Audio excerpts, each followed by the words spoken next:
Hi, everybody. I am Misty Buck, president of Miss Inc., and we are here for another Marketing Monday. I'm super excited for today's guest. It's kind of a selfish reason, in part because we've known each other since middle school dance class. Hi, Miss Kristen, if you're out there watching. We've known each other for a really long time. And Kristen is the founder and creator of Wild Wonder, which, if you don't know what that is, you're about to get to know what it is. It's super cool what she does. She's a marketing pro, has a journalism background, does podcasting, which is something that I'm not super familiar with, but she's just an overall amazing person. So I'm so excited to have you here today. Thank you. So welcome. So tell us about Wild Wonder. First of all, what an introduction. I'm going to record that and just loop it for myself in the mornings as like a mantra. There you go. I like that. I'm just going to listen to Missy speak. Not many people want to do that. So, all right. I feel pretty flattered. Not true. So Wild Wonder is a family wellness and travel platform. The travel currently is like in brackets because we haven't been able to travel in a while. But it started off as a way for me to put all the things that I do under one umbrella. Right. Which is yoga and meditation and ritualistic studies and teaching children and all of these things under one big umbrella in a way that kind of works together as one toward one goal, which is helping people better connect with themselves so they could better connect with each other. You have an awesome story of why you did that. Do you want to share it like really quickly when you were in like the corporate space and what inspired you to make that jump? Yeah. Well, it happened. I feel like I go through like Saturn returns every 2 years, but so I did work in television, and it just wasn't working for me. Essentially, I kept looking out at people further ahead in the career line, and I was like, that is not who I want to be. That's not the future I want. That's not the future I want. That's what I'm working towards, but I don't want it. Like, so it was all at once. I was like, what am I doing here? Yeah. And I remember just one meeting in particular where we're sitting around a marketing table essentially. And, you know, you go down the line of what we're going to do for the weekend. I'm like, whoa, this is not it. This is not my jam anymore. Yeah. So from one day to another, maybe just one day, I walked in and basically quit, sight unseen. And the only thing I knew how to do at that time, or I thought I knew how to do, was dance and do yoga. So I signed up for yoga teacher training, and with my severance did yoga teacher training for 3 months. That was the start of like that whole yoga world. And then came my next frustration, which was with the yoga industry and being at the time a single parent and unable to participate in a lot of things in the way I wanted to, because it was geared toward either single folks or people that had a lot of support either from their spouse or their family. And I wanted to share this with my child. I wanted to be able to go to these workshops or go to these trainings in Costa Rica or wherever and bring her along. Right. So I started to do that, but it's not the same as being able to do that, and it's geared towards you. Right, like a family yoga retreat. In other words. Exactly. So she would be in training with me, but I would have a child off to the side while I'm training, which is a little stressful. You can't really like dive deep into your thing. Yeah, I was going to say, how do you really, when you're kind of like this, watching your kids? Yeah, or teaching and having a child. That was the second part of it. I wanted anybody to be able to participate in trainings that they really wanted to do, because they should. And maybe, you know, parents need it the most. Single moms need it the mostest, you know? The mostest. The mostest they need it. Yeah. So that's what I wanted to do. And then the pandemic hit and we weren't able to travel. So essentially I started a travel wellness program in 2019, and then the pandemic shut it all down. Yeah. But I love the pivots that you make, and I love that you always believe in yourself and you always step into what feels right to you, because I think we've had this discussion before. This is a little off topic with marketing, but I think this is like an important part to her story, because, and for maybe somebody out there who's listening, where you sort of just feel you don't feel aligned with what it is. And so, and even when you take that next step, we're kind of always pivoting, right? To find things that we're aligned with. And I think the fact that you continue to give yourself permission for that is so amazing to me. And I really admire that about you. I don't want to say it's like I'm always like, let's go pivot to the next thing. There's a lot of like dark times where I'm like, it's not gonna work. Yeah. You know? Yeah, of course. But over the years, because of like outside influence or because of my own character, I've had to pivot so many times. I think I've had the practice to be like, okay, let's see what this looks like if I let go a little bit, step back a little bit, and see what this could look like if it were different. I love that. And so I think we can tie that into our lives as individuals, but also our lives in business and in marketing. Because a lot of times we have this idea of deadlines and goals, and we want to force this and force that. And we get so wrapped up in that. And the second that you actually and truly let go, like even like emotionally, right? Like you practice that non-attachment and like all these things, that's when the magic really starts to happen. And I have learned that over and over and over again, and I will probably continue to learn it, but it's a thing, right? Yes. Like that non-attachment. So people, I think when you get so wrapped up in your marketing and your business and you're building your brand and you're like, but this has to happen this way. And you're trying to force everything. You're really, and if you're thinking about it energetically, speaking with the Wild World Wonder, you're like in resistance to it, aren't you? Like so what you're talking about is just kind of letting go and trusting. With anything, being able to not be so attached to the idea. I think a lot of us have been raised in a culture where we identify so strongly with what we do. Right. That to even question like, oh, maybe like, for instance, if we use yoga, like I am a yoga teacher. If I wasn't able to say like, okay, I'm a yoga teacher and maybe something else, or maybe I'm a yoga teacher or something else. Right. Maybe I'm not a yoga teacher anymore. Maybe we're like completely leaving that behind. Right. But when we become so invested personally in whatever we're either doing or creating, then it doesn't leave much room for magic, you know, for what can be. I love that. I love that so much, that idea of the magic. So one of the things that we were going to actually talk about a little bit today, speaking of magic, is the magic of collaboration. So you have a podcast, you bring on these stellar guests all the time. And I know you'll be like, Misty, oh my gosh, you're not going to believe it. I was doing this and so connected with me, and now they're going to be on my podcast. I'm like, what? So let's talk about that magic of collaboration. Yeah. Well, first, that's a major pivot, the podcast, right? Yeah. So I'm home, unable to teach in the schools because that's what I was doing, teaching yoga in the schools. And I have all these tools, I have all these resources, and I have all these people that I've been collaborating with over 8 years. So I was like, what if I brought that out so that other people can hear this information and they have some tools to work through this pandemic as well? And that's how the pandemic started. I mean, that's not how the pandemic started. I was not patient zero. But that's how the podcast started, which was called Finding Solid Ground originally. And now it's Wild Wonder Podcast. Yeah. And you were my first guest. Yeah. I remember that. I might have even been wearing this shirt. Yeah. And then that started its own kind of collaboration, like just talking to people within the same sphere as me, the woo sphere, right? And then just personally, I started realizing that I'm a much better collaborator than I am a boss or or individual. I don't like working that way. But it's kind of what we're sold, right? That's the marketing we're sold. Yeah. Like we are all trying to be the boss or the head of something, or create something that's uniquely ours that only we did and we're going to put out in the world.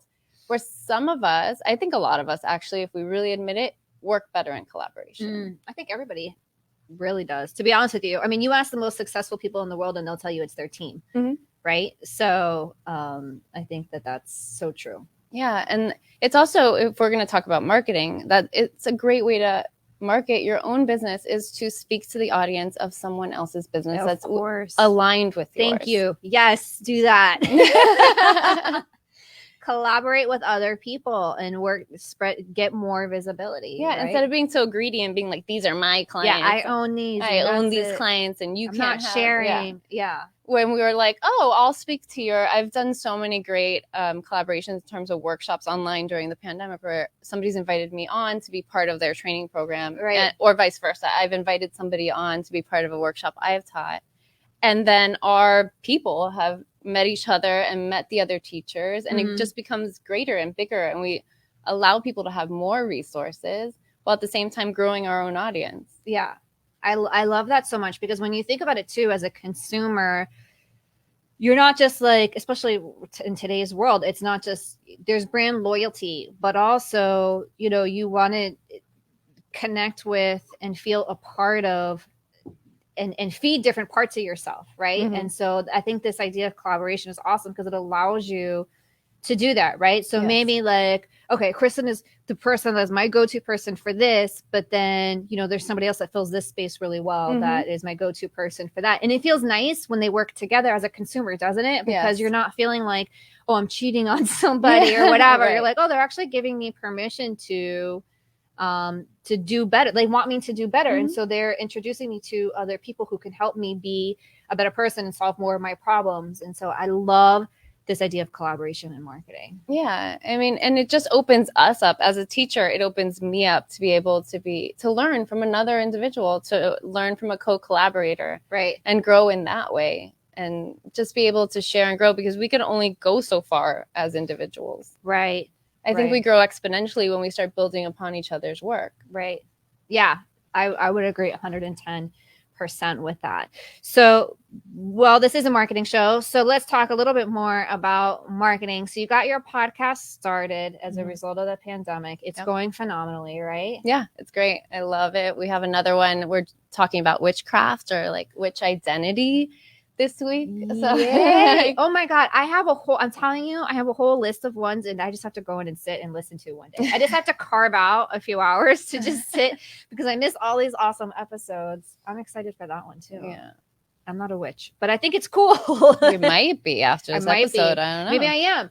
Maybe I'm a marketing and a witch. Maybe you're a marketing witch. Maybe that's my and. I'm a marketing witch. We're going to find out soon enough. So, all right. So what are some of the other ways that you have worked to get your name out there? Well, when I started, I was just a yoga teacher. So it's just a yoga teacher. Yeah. So I think my biggest obstacle, or what I saw in myself, was being able to put myself out there as a yoga teacher, because it felt like a big switch from going, like, I work in television, I'm this like professional corporate, to like showing up online in tights is like huge, even though I was a dancer before, so it wasn't like a stretch. Right. But I felt like when I started, my big obstacle to overcome was just being able to get out there. So when I was starting out, it was being able to consistently put myself out there, whether that was in person or online. So whether it was like posting something on my preferred channel every day, or if it was like reaching out to do more events and more workshops and just get out. Now I'm in a place where, in order that I'm focused more on collaboration and more big picture. So instead of posting every day, I focus on my one channel, my preferred channels, which is the podcast and YouTube. Okay. And then everything else is secondary. So I'm not spending the majority of my time on something that, first, I don't enjoy, and secondly, I don't feel like I'm just producing content to produce content. Yeah, that's an awful feeling. Yeah. So I want it to, whatever I post is meaningful, I hope, to someone other than me, or at least starts a conversation. And it's not just posting to post, like, oh, I'm eating soup, or I'm like walking down the street, you know? Yeah. And that. But people do that, and maybe that's not your vibe, but there are people that do that. And the reason they do that is because they want people to connect with them and find other ways that they can do it. But I hear what you're saying too, because sometimes it's exhausting, right? Like trying to just keep up and do all these things. And you're a mom, and you're a wife, and you have all these other things going on, and you're still a writer, and you have all these things that happen. So we talk a lot on the show too about picking something and getting really good at it, and not feeling like you have to be in every space at all times. So I love that tip from you. Because you could see it. You could see it from the other end. If you think of it as a person that's like scrolling Instagram, you could tell the people that absolutely hate it. Right. And you could see the people that have absolutely dialed it in, and you're like, what are you doing? Who are these people? And yeah, you're right. Some people, part of good marketing is letting people know who you are. But if you can't do that in a way that's authentic and every day, then maybe focusing on just the things that you do enjoy and you really love. I really love long form. Like, I will never be like the Twitter guru, because I can't speak in 150 words. I can speak in like 5,000 words. Right. So But you're finding your audience through that. Like, you're finding people who want that long form content. And I think that's the other good point here, is that you're finding your tribe by being authentic. Yeah. And through trial and error, because if you've been doing this for almost a decade, as long as you've been consistently trying new things and seeing where you fit and what you like and what you don't like and what works and doesn't work, then you know this is what I like and this is what people respond to, versus just trying to find some template that says, oh, if you do X, Y, and Z, you're going to get 5 billion followers and sell I don't know what. But, you know, it's a matter of getting out there too, because I think also people tend to focus too much on social media, and then they're posting every day and they're forgetting about their work or what they're supposed to be doing. Yes. Or like what the intention for posting is. Right. Because, okay, you have 5 million followers now. Now what? What are you doing with those? Right. Do you have enough work to give them to like? Right. Like, do you have a product? To give them a system? Something for them to purchase. Exactly. Yeah. I mean, if you're an influencer, that's one thing, right? Because then you're influencing you have your affiliate, or you're an affiliate, like you have your links and this and that. But when you're a single proprietor and you're trying to get people to come to your retreats, for example, right? Like you need your content to match up to that. And really, you know, the buzzword these days is, I'm drawing a blank on it now. It'll come to me. But basically, like, you want to own your space so that people know your voice, and you're really thought leader. Thank you, Misty Brain. That's what I meant to say. So, you know, you're trying to develop yourself as a thought leader, right? And maybe with an audience of 200, you're able to do that, right? Maybe your business is marketing very effectively to those 200 people, and you have a consistent conversation. So it doesn't matter that you don't have the 5,000 people, because those 200 people are your people, and they're there for your content. Quality over quantity, in other words, you're saying. Yes, I would agree with you there. I really love that. So, all right. So there was a point here that we talked about a little bit before pre-show about how sometimes your audience doesn't even know what they want. Yes. So can you talk about that a little bit? Like, how do we solve that? Like, what happens when you have this audience, this really niche audience, you've built it up, quality over quantity, but they don't really know what they want? Or even, like, I first noticed that when I started teaching private yoga.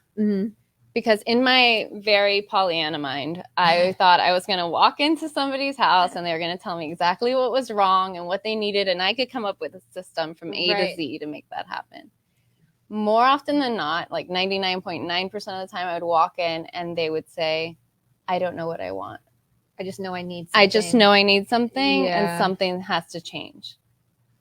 Oh my God. Okay. But I love that honesty, because how many of us actually really feel that way? So as, you know, as a coach and consultant and someone who has my own coaches, there's plenty of times I get on a phone call with somebody, or I'm the one that's being coached, and I'm like, I really don't know. I just know, like, there's something going on here, and you're sort of, I need to pull this out. I need to resolve whatever this energy is. Yeah. And it's kind of chaotic. So you have to be open and brave enough as the coach or the teacher, whoever, to hold that container for them and be like, okay, we're going to discover that together. Yeah. And I think that's the same in business or in marketing. We can kind of step back a little bit and see, like, well, what is it that my customers want? Do they even know? Because when I started teaching and started marketing my own services online, I would take their advice. I would send out these forums, or these like Google forums, and be like, okay, with my list of 10 questions, like every good marketer does. Yeah. And I'd get them back and they would tell me exactly what they need. And then I would create these products and no one would buy them. And I was like, well, there's something's happening here. Right. They don't really know what they want or need.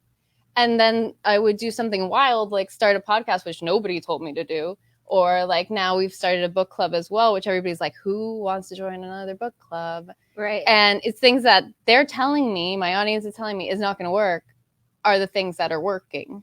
Well, was it, I think it was Steve Jobs that said, like, you know, I don't know the exact quote. His philosophy was basically like, people don't know what they want. You just have to build something for them. Yeah. And create a need and fulfill a need that they didn't even know that they had. Yeah. And also assume that if you want it, at least one other person wants that too. Exactly. You know, so if you see something out in the world, or don't see something out in the world that you feel should exist because you want it there, then like that's reason enough to try to do that thing. I love this so much.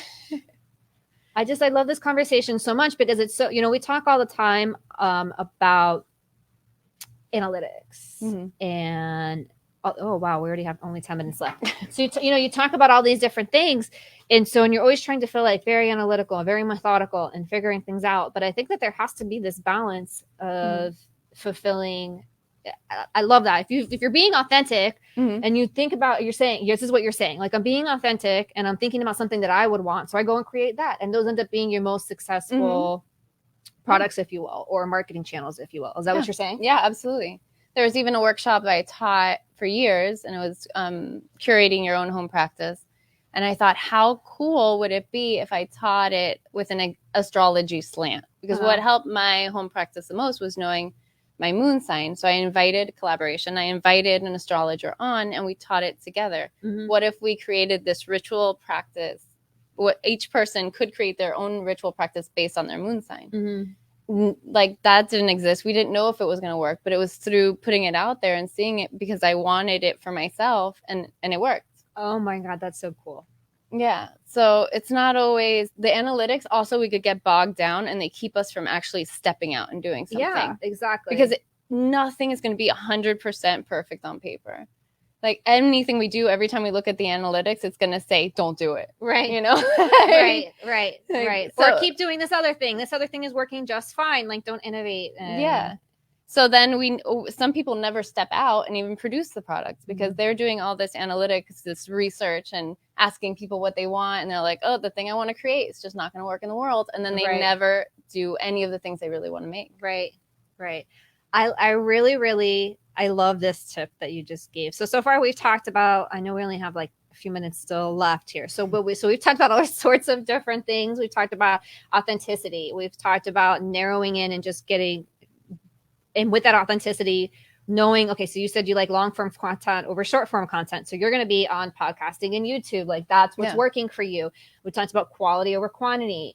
We've talked about, so many different things already. So as we start to wrap up some of the ideas today, what we talked about collaboration. That was another really huge one. So let's circle back to that. So if somebody's watching this and they're really inspired and I want to create some content, and like you're saying, the yoga with the astrology twist, I want to do that. But to do that, I know I need to collaborate. What is some advice that you would give them in terms of finding those collaborators? There are people that they already love, right?